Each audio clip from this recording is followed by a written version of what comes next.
Balandia, micro du pasteur Bobo, actualité compliquée, tu peux se dire mbote, boza, ebele, bozali, kolanda, biso, penza la banda, kolabino, toye, na actualité la bino, tout le bas toujours, qui m'a tout passé au Méli d'Afalgan, tout est qui passe au Méli Nérofen, mais keba, au Méla Vali, au Mété, et le ventre de Tabimbo, au Bosana, Masolo, ya Mboka, Nayo, Congo, tout le bas toujours, aux autour de la Tambousa, Moutou, Malembe, au Komalanda, nous la semaine, Moutouka, la taba écouteur Nayo, au perturbé, mo Tamboussi, Moutouka, Tezokota, Noël, Yamakambo, Noël, Oyo, Nancy, Bakongo, le Bélé Kozela, message, ya. Cardinal Mosengo, Oyo Kabila Aloba, Kabila se confia, c'est le jeune Afrique, se confia, et paye proche et Aloba, c'est mon principal opposant. Opposant il y a Télémena Mosengo, il y a Télémena, il a déjà chanté, ce qu'on dit par rapport même, il y a par rapport à Télémena d'élection. Bazar même obligé baya kucha pression baya ko batterie ba so ndele ba sonaye pour andima élection de cardinal Mosengo blague zati tout blague zati bon qui Mosengo akutanaki na ba opposant na ba Moïse Katumbi les autres na aéroport moko la poto ba kutanaki ba otaki api ba solo kinini eza koningisa kinga kati en même temps peu appel ya ba sango na appel ya ba sango ya bangonga ebeta partout appel là et ningisi Kabila na on tête à retour ba oti ko attaquer ba ma sœur la Kinshasa ba tu as pouvoir ba pour metaki ba ko riposter contre l'église catholique tout ba guerre et ces bandits guerre et bandits ba ko attaquer l'église catholique mais c'est une population à défendre l'église catholique c'est bien beau ko beta ba beaucoup bangonga ba siffler tant ba sango ba ko beta mais ba ko attaquer ba sango et c'est une population à côté de bango la classe politique congolaise bazwa ba mesure et kozala malamu penza makambo eza na ndenge moko ya kosakanate donc makambo la biso Congo ezalaka opesi mboa aboyi tolbika donc bataki kobi bataki bandi déjà batakaki ba prometaki ba kotaki ba bataki mais le kosenga classe politique va s'organiser trobi va s'organiser pour la défendre pour la proposition de l'état-major tout bas sur le lengo pour na se défendre Nicolas bango tout bali ko lancer ba appel ba opposant tout bali ko lancer ba appel la unité de mon livre tel caméra et pas lobby bataki ba ego na bango na mutaki ba ego na bango basangani kusangana bango pour batia Kabila pression en est au santé pour tes élections et pour tout le monde sait que pour la Kabila élection et causalité pour la Kabila élection causalité mais pression et zali penza pression et zali narasi d'ici là nasi cardinal Mosengo ya kosala messe ya Noël message ekuya na ndenge moko ya causalité cardinal Mosengo ya nasi Afrique centrale a respecté l'Afrique centrale moment beke sasunge sou abala sou cousine na ye et maman ya ba Claudia Sassou Azalaka cousine ya Mosengo c'est la politique là. Bon côté la biso mo kima tout ça la binom big big asa kufa déjà mais azalaki cousine ya Mosengo. Bon côté la biso mo kili mo babi Félix Tshisekedi ya zonga Kinshasa après la rencontre bango azonga Kinshasa dimanche à Otokoma Kin à Kobekin tu vois azonga déjà samedi na tongo le asalaki matinée politique asalaki le na tongo dimanche na tongo le asalaki matinée politique, il y a eu des personnes à Kinshasa et puis à l'obé, ils veulent utiliser cette histoire. Quelle histoire? Histoire, il y a immeuble, histoire, il y a duplication, il y a des personnes pour Bruno Tibala, il faut que la siège, il y a eu des personnes pour la Bango, et ça, propriété de la Bango, la Kati, ce n'est pas normal, et ça, la combo a-t-il, l'ombo, la Kati, la pour ça, ils ont eu des personnes, ils ne seront pas eu des personnes, mais Félix Tshisekedi Tshilombo Yalobi, ils veulent utiliser cette histoire de permanence pour nous traîner en justice et nous écarter des élections. Tout ce que nous avons dit, c'est qu'affaire que UDPS a au sérieux. Tout ce que Félix a comprendre, au sérieux, et ça dit qu'on doit la légèreté. Parce que ici, Tshisekedi a sauté, Tshisekedi a sa koufi, Tshisekedi a parti.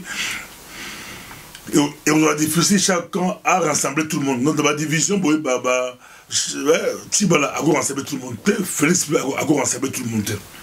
Les mécontents vont se retrouver toujours de l'autre côté. Nous avons très compliqué. Tibala n'a pas omis la partie. Pour le Tibala, pour le côté de la banque Bazolo Baki, sur exemple en Afrique du Sud, Mandela a président, il y a parti de la banque Mandela, ANC, après Mandela, il y a Thabo Mbeki, après Thabo Mbeki, il y a Zuma, après Zuma, il y a d'autres choses. Au monde n'a jamais été la monde. Jamais il y a un fils là-bas, fils Mandela, fils Thabo Mbeki, fils Zuma ou fils. Sur le parti, nous ont continué, ils ont parti, nous ont continué. Donc la logique, le banque de Bazoma, UDPSP, comme le banque de fait contre l'état des droits, contre la démocratie, pour la banque Bazoma, il fallait UDPS, c'est ça l'UDPS. UDPS, c'est pas parce que tu es l'enfant, le fils ou quoi. Il y a un monde qui va bien en UDPS, c'est pas ça l'UDPS.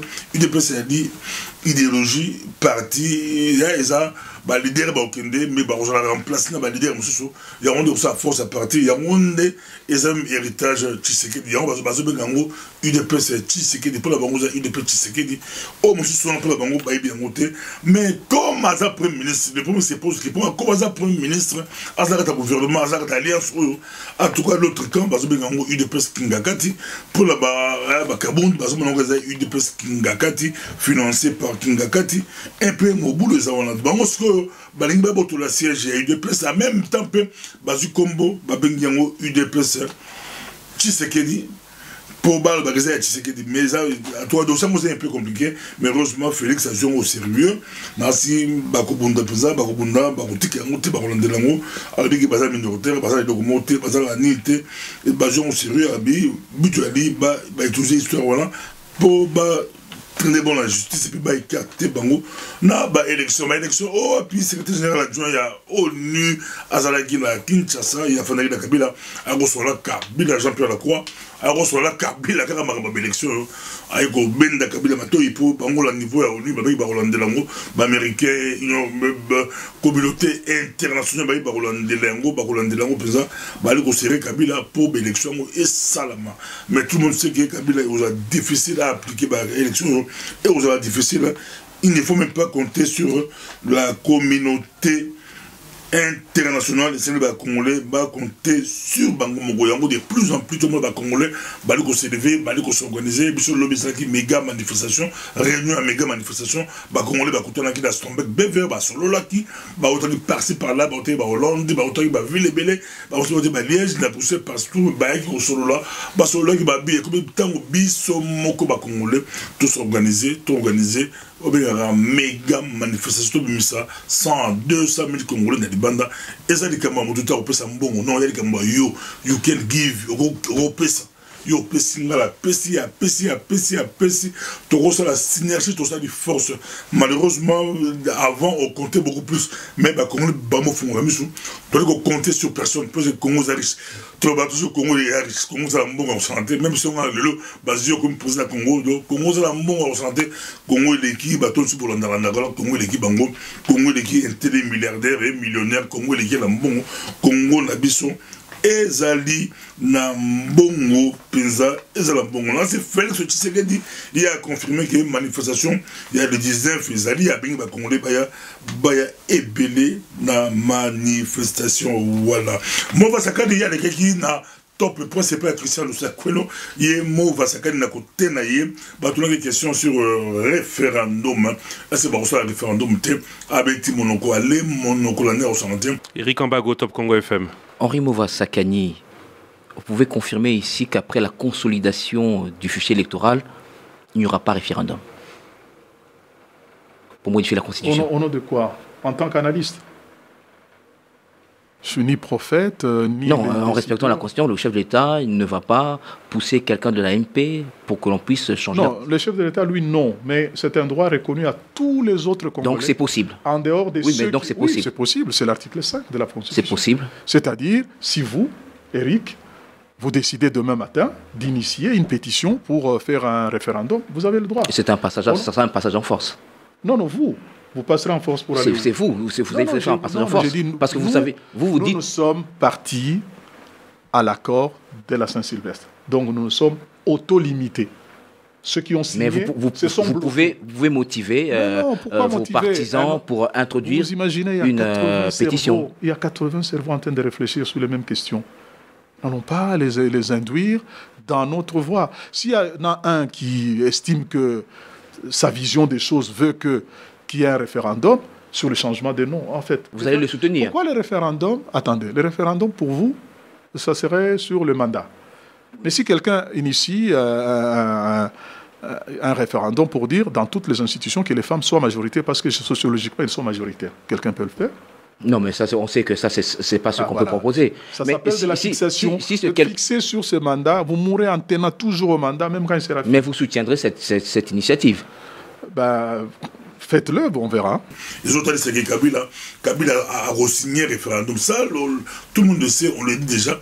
Il y a un Kabila qui a candidat. Kabila n'a jamais dit qu'il ne sera pas candidat. Alors, jamais candidat parce que dans mon tour, Kabila a la possibilité de bâtir un référendum. Et puis, moi, qui dit que après, c'est article 5 de la Constitution. Donc, c'est la Constitution Sobalingi. Pour dire que le peuple souverain, il a pouvoir soit par référendum, soit par mandaté, soit par élection, donc le peuple souverain, peuple à ça donc ils ont hypothèse éviter comment ça va se passer donc Kabila but à Kabila les alliés là la classe politique va bien but à Kabila les alliés à ce référendum, à tirer la président, à tirer la Congo, à tirer la président du Congo, à modifier un mot comme la classe politique, avec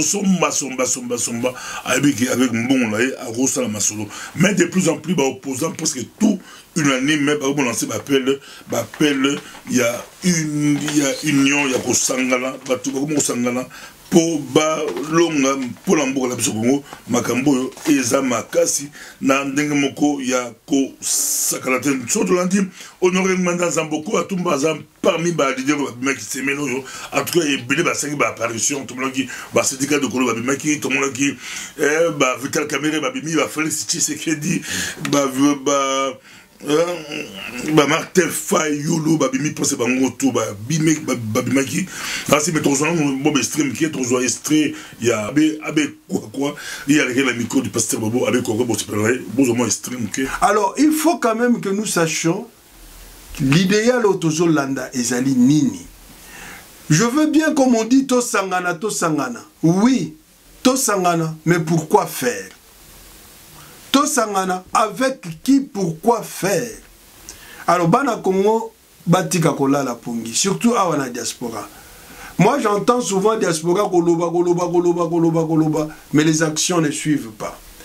Je l'ai toujours dit, je l'ai toujours répété, les actions à niveau de la diaspora, Ezali Liboso, soutien financier à l'activité sur le terrain. Nayoki bino bo lancer wana voix nini appelle que bozo vous organisez pour méga nini. Il faut pas être na méga marche. Il faut une structure forte qui sensibilise la diaspora mobimba pour luka. Comment nous devons nous donner des moyens ya baction oyo to sengeli kosala. Parce que koloba, ce n'est pas ça qui apportera la situation. Mais si nous nous donnons les moyens de nos actions, c'est alors que Tokoki Kobima na situation oyo tozanango. Non, c'est un appel, il y a Honoré Mbanda Zamboko, à tout le monde, leader, il y a résistance, à ça, les appels, tout le monde dit dans les réseaux sociaux, tu vas s'appeler un appel pour essayer l'ouverture, à lancer un message dans la classe politique congolaise, et comme aussi, Honoré Mbanda, ça dit, un message, il y a ouverture, à ça, cette proposition, à ça, dit, trop que l'on a, moi, rapide, mais d'ici là, peut-être mon cadre là bango ou peut-être mon cadre là bango le cas ou porte-parole ou chargé à relation publique de bango va expliquer ça il y a une proposition il y a ça dit à toi ils vont très partager dans les réseaux sociaux à Sengi à partir du 31 décembre 2017 il y a cette proposition à partir du 31 décembre 2017 à Osenga parti politique va suspendre ou va sursoir provisoirement l'activité va parti politique de bonus et pour chaque parti politique a accès au pouvoir va suspendre va tout va mettre ensemble donc on a deux à l'obim et va créer fonds patriotique du salut public donc Congolais, leader politique, créer fonds patriotique du salut public. Et puis le troisième point, il y a un retrait opposant, tout homme politique, politicien, Congolais, se retirer de tout ce qui est se retirer dans le Parlement, et puis le quatrième point, aussi le déclenchement général, il y a un mouvement de désobéissance civile. La marche générale, et c'est la vraie marche générale, Congolais sont. Et ça, mon point, le cinquième point, soit lancement d'un appel commun à l'égard des militaires et policiers. Donc, tout opposant tout balancer un message ensemble, tout à l'égard des militaires, des policiers et autres, pour la conscience en bord de Congo. Dans le sixième point, à lancer appel Moro et au Sénégal, tout ce qui est symbole de l'État, Sénat, Parlement, la vote, RTNC, tout symbole, tout l'air, pouvoir, tout, Congolais, et puis la septième point, je crois, c'était beaucoup plus sur la diaspora, puis à l'ambassade, dans ces messages, il y a un message à lancer en gros, dans la classe politique, et puis, dans des temps, on peut trouver un cadre là-bas. Flash peut-être qu'on peut extrait il y a honoré mandata muklasuka moi extrait muké to kochi la bino et puis albi ba ngombo ba kotambola ba kutona ato ba se préparer et la CNRC mouvement bango ba résistant ou partenariat perco ba se préparer pour ba kutona ba cadre politique tout bango so individuellement ba so la bango par rapport à la vision là albi pour arroser mutu à traiter à trouver par exemple ciment mais à la Congolais pour tout réapproprier la biso pour bateau bazon beaucoup la biso bakota la mensonge bakosa surtout. Je m'adresse donc à ces hommes et à ces femmes qui ont la prétention d'être les délégués et les leaders du peuple congolais chargés de conduire le bateau Congo à bon port. Je ne me contenterai pas d'un simple effet d'annonce, comme c'est souvent le cas dans notre microcosme politique congolais. Je me suis concerté avec tous les staffs dirigeants de la PARECO et du Conseil national de la résistance congolaise, au nom desquels je parle.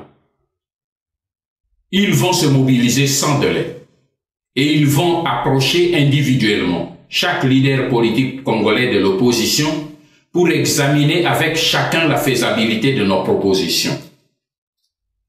Cette démarche se fera en toute fraternité, en toute humilité et dans le respect mutuel de chacun. Quant à moi, je tiens à préciser clairement qu'à travers cette démarche, je ne cherche ni pouvoir, ni positionnement stratégique. J'ai plutôt fait un choix auquel j'invite chacun de vous. Celui d'accepter tous ensemble de mettre entre parenthèses nos ambitions politiques, nos intérêts égoïstes, afin de sauver d'abord et avant tout notre Mama Congo.